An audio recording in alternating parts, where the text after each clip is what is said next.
Hey, you guys, we're back. Welcome to Dancepreneur Podcast. This summer, I will be presenting a new series of do's and don'ts, keeping it real with Kiki all summer long. I know last summer I gave you guys some tips on certain skill sets that you need to be, kind of like getting ready for as you begin the year. And hopefully, you guys were able to implement some of those skill sets that I had for you last summer. This summer, I'm doing something a little different with Dancepreneur. I know it's important for us to really be mindful of the entrepreneur side of being a dancer. We understand that it is more than just dance steps. Obviously, you guys have been following me for a while, and you know the importance of just understanding the business of the industry, understanding that there's so many other elements that go into you actually pursuing a career, a professional career in the dance business. And I want to continue that, instilling that training inside of you guys mindset wise, just understanding that there's so many other elements that go into really pursuing a fulfilled career as a dancer. We are not just taking dance classes, we actually have to strengthen and train our minds as well. And so some of that will require us to execute and implement some other elements that we maybe don't do in dance class, but it will be needed. I can promise you that. So welcome to Get Real with Kiki. This is a Dancepreneur Podcast. Okay, so let's get started. All right, so I'm so serious about this. I want you guys to understand. I got some notes. So I'm so serious about this, you guys. I got my notes ready. I think I need for you to go ahead and get your notepad and pen, paper, pencil, whatever you need to write down some notes, because I'm going to be giving you guys a lot of information, and it will be enough for you to get started. But it's so important that you really get the information, but also get ready to execute, because I want to be able to allow you to come and get this information, but also understand that we do have to start executing and implementing some of these tips and tricks from Kiki. So here we go. All right.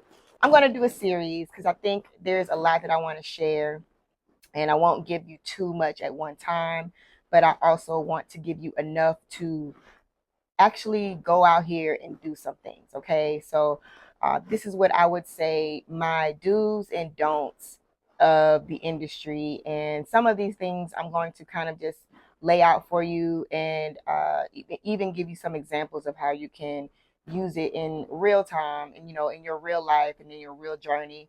As you go on and pursue this career, there's so many things that will show up and come up that maybe you don't really know how to handle or what to do. But I want you to also understand that there are some things that you will have to experience on your own. I will do my best to guide you and give you the best advice, my opinions on certain situations and things that have kind of helped me along the way. But also know that your journey is your journey, which is the beautiful part of life in general, but just also understanding that this is your career, and it's going to be different. It's going to be challenging. It's going to be stressful sometimes. Sometimes it's going to be exciting. It's going to be nervous. All of the emotions are going to come with that. But if you are really kind of prepared, it will help you long term. It will definitely create a situation and environment where you will be able to kind of like know how to handle certain situations. Simple things, you would be surprised, will be the best things for you. You wouldn't even realize how easy it is to sort of like implement some of the small things in your journey that become habits and that become a part of you. It's like a regiment, right? We all love regiments. So think about that as we go ahead and get into it. All right. Okay, y'all got your notebooks and pens and paper, pencil, whatever you need. Come on, let's get it together. All right, here we go. Okay, so number one do for me would be do build great relationships. I think that that's top numero uno is to build great relationships. Building great relationships, cultivating positive relationships with choreographers, directors, and fellow dancers. Networking is key in the entertainment industry. So, if, like I said, if you've been following me, that's one of my like huge contributions to my career is my relationships that I've been able to attain and maintain over a span of 22 plus years. And I think that there is no getting around that. This is something that's so key. A lot of you dancers don't really realize it in the beginning, and maybe hindsight is always 2020. Like there may be relationships that I feel I could have, handled better from my past, and felt like, oh dang, I wish, I haven't talked to that person in so long or whatever, right? Those are going to happen. Okay, that's just life. But as you go along in your journey as a dancer, it is so important and crucial that you create long lasting relationships. Now, granted, every relationship is not going to be the best friend relationship or the person that you're going to spend the rest of your life with type of relationship in business, but it could possibly be a relationship that you start today and you revisit in 10 years. Okay. I have had people that have reached out to me 10 years ago that have found me, that have looked me up, or that has like, oh my God, I saw you on Instagram, or oh my God, I remember when you choreographed that episode, or oh my God, I remember when you were working with that artist. You know what I'm saying? I'm cool with that. Like, that's great. I'm cool with having set a tone 10 years ago that's going to benefit me now. That works out for me. So when you are going forward, this is so important. When you're going forward in your career, I want you to think about that all the time. Like I said, every relationship is not going to be peachy cream either. Every relationship is not supposed to be forever. There are seasons, there are reasons that people come into your life. And then there are relationships that somehow end up a lifetime, and it could be a business relationship. It could be an actual job. It could be an actual opportunity that you have been able to embark on at some point in your career. And now you're reaching out to this person, or this person is reaching out to you, or this company, or this artist, this manager, this choreographer, this dancer, whomever. Like, it is about relationships, period. There's no getting around that. And so if you think about that in the beginning, especially if you are just starting out in this business, understand your relationships matter. How you impress people and how, you are treating people matters, okay? Because you don't know, that person that you could have been really nasty to is going to end up being a huge director or producer for a Marvel movie. Okay? You know what I'm saying? And imagine you getting the opportunity to possibly audition or possibly, have a feature role or whatever. Like, think about it in that way. Everybody comes into your life for a reason, obviously, and sometimes for a season and sometimes for a lifetime. So I think about that when I'm meeting people and working with people. Again, every relationship is not forever, but do your best to make the best impression that in your mind you're like, okay, this might be something that I would want to do like for a long time, or this is somebody that I would love to work with again and again and again. Not to say that you will or you won't, but I don't want to ever create a situation where I just completely, it's not even an option. So build relationships and cultivate those that are like really, really, really great. Don't, my first don't abuse relationships. Don't abuse relationships. Don't take for granted that you have a great relationship with somebody, and so now they're obligated to do all these things for you, or so now you are kind of wearing out your welcome, or you're asking for favors, or you're borrowing stuff and not returning. Like it's like you kind of like you're kind of, this relationship is feeling abusive a little bit, right? We don't want that. You want to obviously let people know that you are available, to be extending out offers or opportunities that you might have and want from that person, but also you respect that relationship enough to not abuse it. Don't assume that they have to hire you or book you, or don't assume that you have to be in the video in their class. Don't assume that you're always going to be assisting. Don't assume any of those things. You just always show up to do your job, right? And so in my mind, if I have a great relationship and a rapport with somebody, I'm not going to feel a way if I don't get hired by them. I'm not gonna feel away if I see somebody else on the job and I thought I was supposed to be on there because that's my homegirl or my homeboy, and now I feel away. I got an attitude. It's like, no, I'm abusing that relationship because that's not what it's about. So being mindful of personal and business. Everything is not personal when we're talking about dance. Everything is not a personal relationship in dance. When we got business to handle and business to take care of and a job to get done, we are at work. And so this relationship is not personal. We are working. We are doing a business transaction. We are handling a job. We are doing the work. So I will never abuse any relationship with anybody, regardless of how close I am with them, or if I think they're my best friend. I respect that person or that job or the opportunity enough to understand that this is business. And so things will grow and things will change and all that. but just be mindful. Don't abuse any relationships with anybody that you have. That includes friends as well. Do maintain professionalism. Always be punctual, be respectful, and prepare for rehearsals and performances.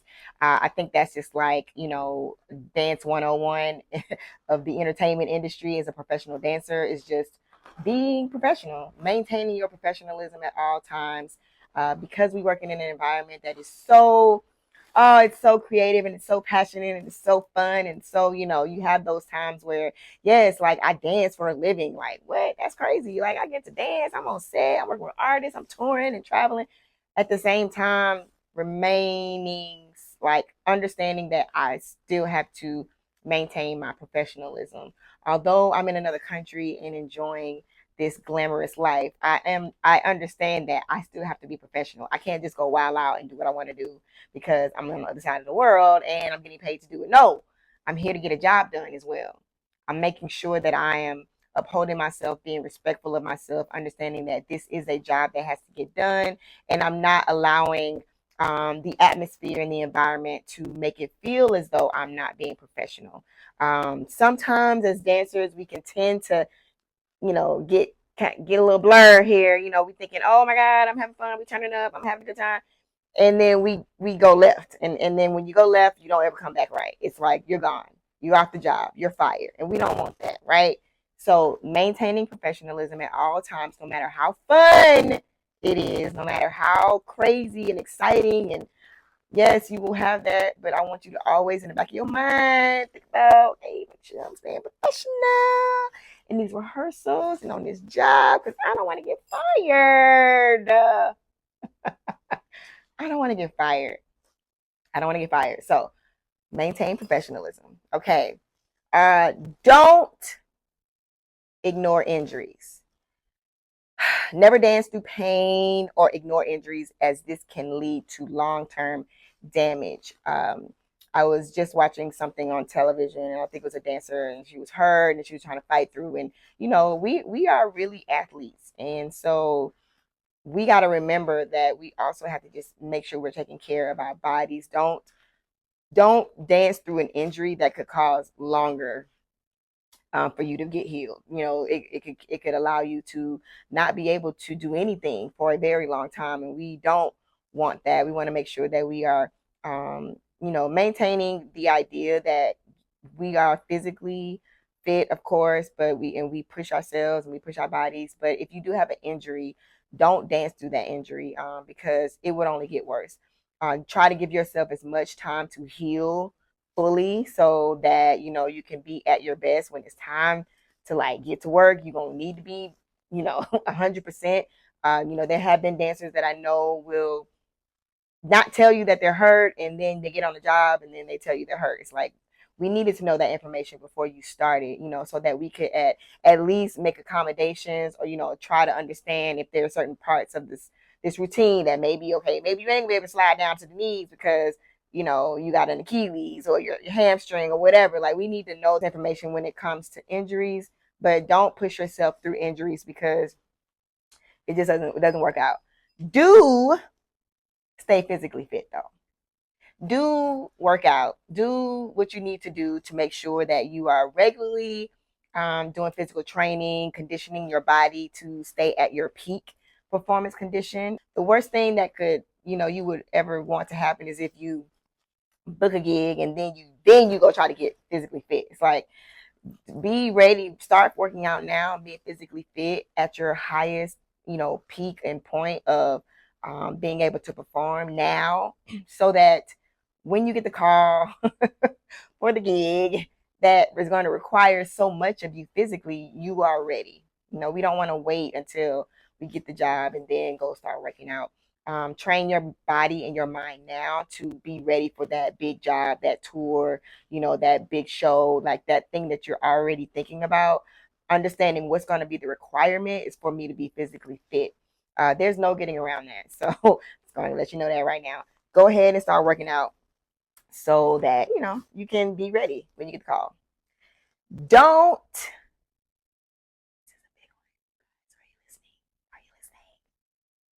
don't burn bridges.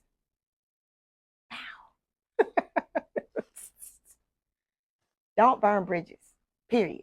You know, if you leave, a job or project, try your best to leave on good terms.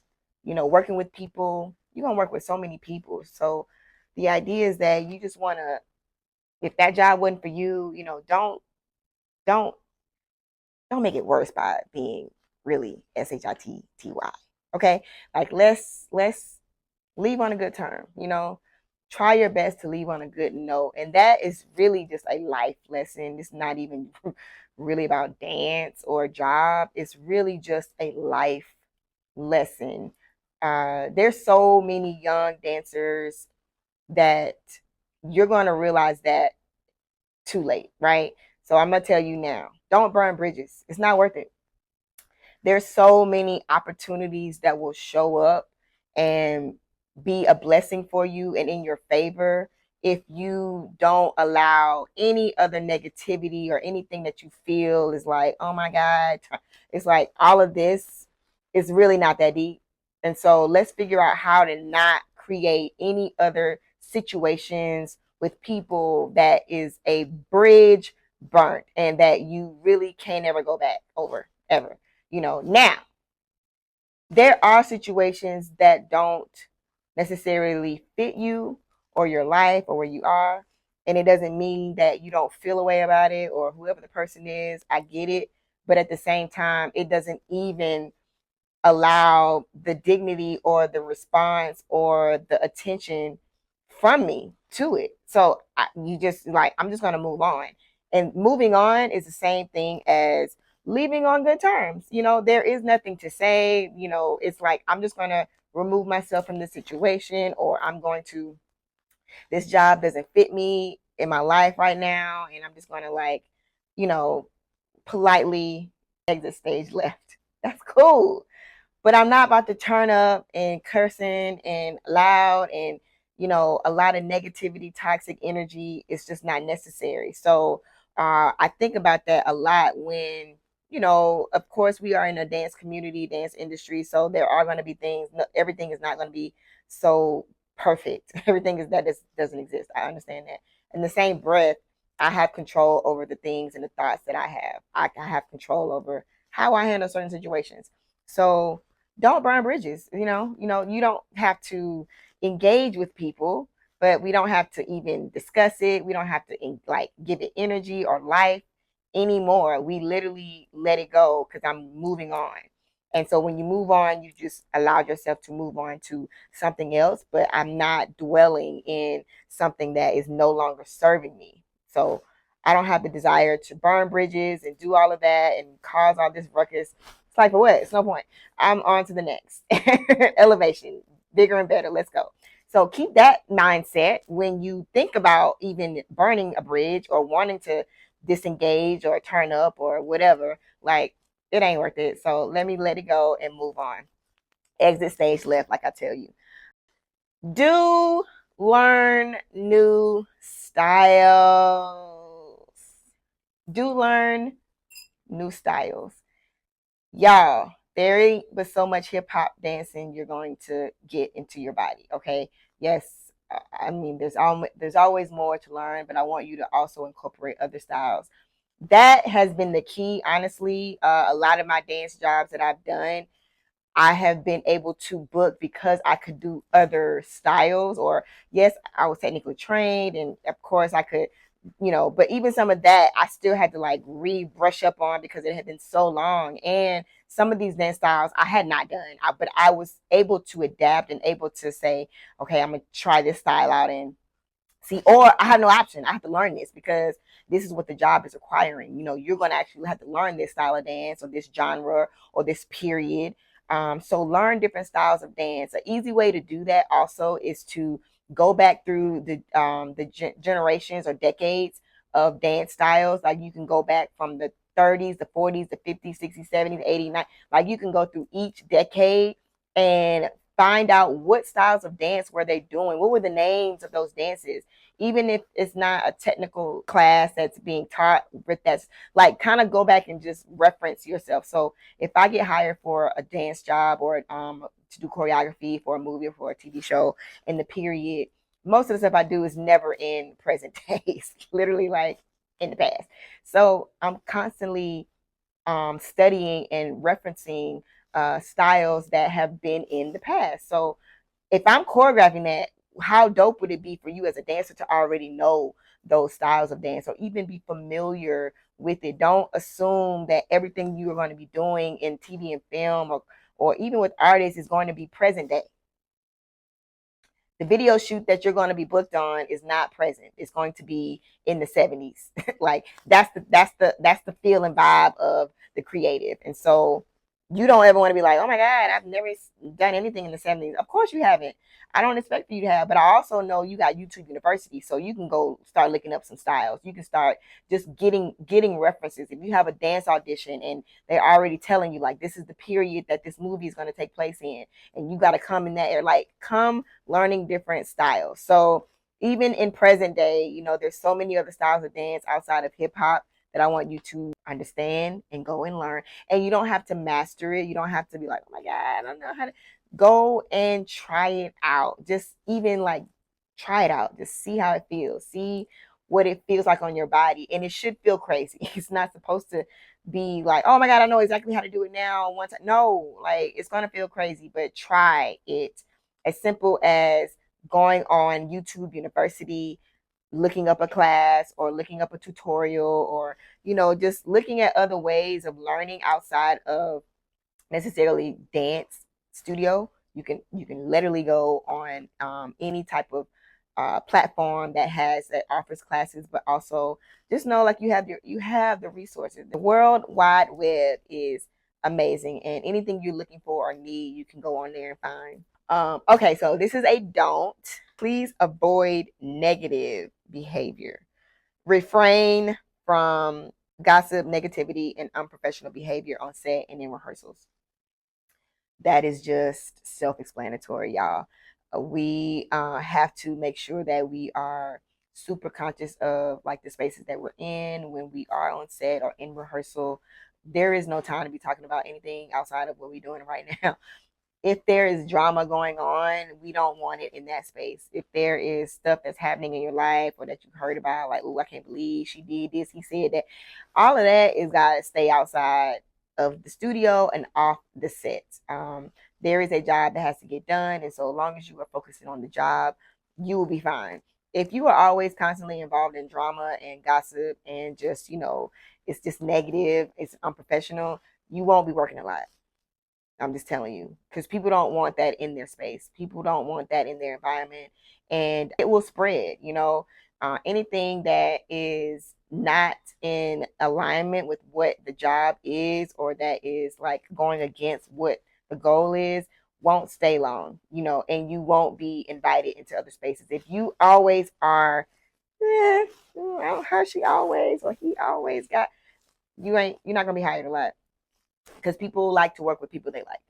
That's it. And so if you feel like you are always going to be bringing that type of energy in a space, it's going to be hard for you to work a lot. So just keep that in mind. If you know you're somebody that you love to gossip or you like to talk about everything that's going on in the community or in whatever, it's like leave that outside of the space, outside of the room, outside of the set, outside of the job. Nobody wants to deal with that. And so the best way to be professional and just maintain, understanding what this world is, do not bring that into that space. It's not needed. We don't have time for it, and you won't be there long if you continue to try to bring it in there. Do attend classes and workshops. Keep your skills sharp by attending class and workshops regularly. I do think that if you are trying to perfect a certain style of dance, it's important for you to really maintain that aspect of training. And also, if there are opportunities that come to your city, or if there is a choreographer that you really, really, really want to work with, or that you're like, oh my God, like I can't wait. Yes, go figure out how to get there. Go to that workshop. Go fly to that city. Connect with those people. That's how this work. Like, this isn't gonna just happen for you. You sitting at the crib and hoping and praying and wishing. It doesn't. You got to go out there and get it. You got to go out there and get it. I cannot tell you how many times before I even moved to LA, I was flying everywhere, trying to meet all these folks. What was happening? Audition. Okay, I'm getting there. I don't know how I'm going to get there. I ain't got the money, but I'm going to figure it out. Like, figure it out. Do what you need to do and get there. If you can't take class all the time, that is okay. There is YouTube University. There's plenty of classes online. Like, figure it out. Stop making the excuse that you don't have the money, that you're not in a big city, that, oh my God, I don't know nobody. I don't know what to do. I don't know how to network. Blah, blah, blah, blah, blah, blah. Like, enough is enough. Like, get out here and get to it. There's so much access right now. It is ridiculous. And so there is no excuses at this point. Get in class or get in a workshop, get in a master class, go to the convention, go to the event, go to whatever you need to go to, get the online course, get the online access, get it, because it's there and everything doesn't cost. So yeah, ain't no excuses. Okay, cool. This is my last don't for this. This is part one. My last don't is don't be late. And if you know me, you already know. Don't be late. Don't be late, y'all. I know. Don't be late. That's just a life lesson again. It's not even really about dance. I think when I was little and I used to have to get to dance class, and I was like, my insides would be burning if I felt like I was gonna be late for dance. I'm like, Daddy, I'm gonna be late. Come on, we gotta go. So I've always had that like punctuality. And I know everybody is not built that way either. So there are things about myself that I wish I had more of. So, it's a twofold thing. But when it comes to the industry, I think that it is so important to practice punctuality, and also just kind of getting the inner like regiment of understanding in life. I have to be early.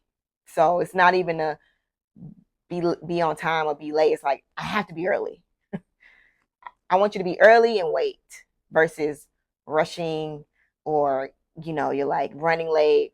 Everything in the world is going to be happening when it's time for you to be somewhere. It's like any other time, you know what I'm saying? Ain't no traffic, you got gas, tires are great. It's like, nothing, no issues. When it's time to be somewhere on time, everything is going wrong. And every time you got to be somewhere, that's when everything goes wrong. You ain't got no gas. Oh my God, my tire blew out. Oh my God, my phone, I left it at home. Like, it's always something. So just practice being early. Preparation is the best key to that. So if you got to be on set the next day, just already have looked at what the address is, so that it might be, instead of 20 minutes, it's an hour away. You're like, oh my God, I didn't know it's an hour away. Then you got morning rush hour. So just keep all that in mind. I just always just think about being early. That has helped me so much when it comes to just working. And then those times when you are running late, it's like, if you're running late, it's like it's because something really happened, and it's not it's a habitual thing where you're always late. It's like, of course something happened. I was expecting for you to let me know, or email. I was expecting an email from you because I know you're always late, versus you're never late. And so that means something really happened. So just keep that in mind. Punctuality is important. People pay attention to that. I know choreographers pay attention to that. Directors and producers definitely pay attention to that, because, what I'm saying, when you're talking about being on set and for TV and film, it's like no tolerance. No, they don't even tolerate lateness. So it's not even an option to being late. So practice being on time. Okay, so I'm going to stop there for part one. Hopefully you guys enjoyed that. I plan on doing a series all summer. So that was Kiki's tips and tricks. I think that these are my do's and don'ts. I just want to kind of keep sharing some of these, and sometimes it's a refresher, it's a reminder to a lot of you, in case you may have forgotten some of these things. Like, oh yeah, I used to do that a lot. Let me, what I'm saying, get back to it, because I can't let it go, right? All right, so cool. So thank you guys, and this is Dancepreneur Podcast, featuring myself, Kiki Eli, my co-hosts Artrell Manning and Taylor Perrymine as well will be joining me with Dancepreneur podcast. We will be bringing you guys tons and tons of information and value. Be sure to join Dancepreneur Collective, which is a weekly group session where we talk about entrepreneurship. We talk about just the business of dance and also getting you guys prepared as you go on your journey, because dance is not enough. We have to create other streams of income so that we can allow ourselves to really flourish in the industry and fulfill our dreams as well as fund our dreams. So thank you guys for coming. Be sure to subscribe to my YouTube channel, but also like, share, and comment. And I look forward to seeing you guys on the next episode. Bye. See you on set.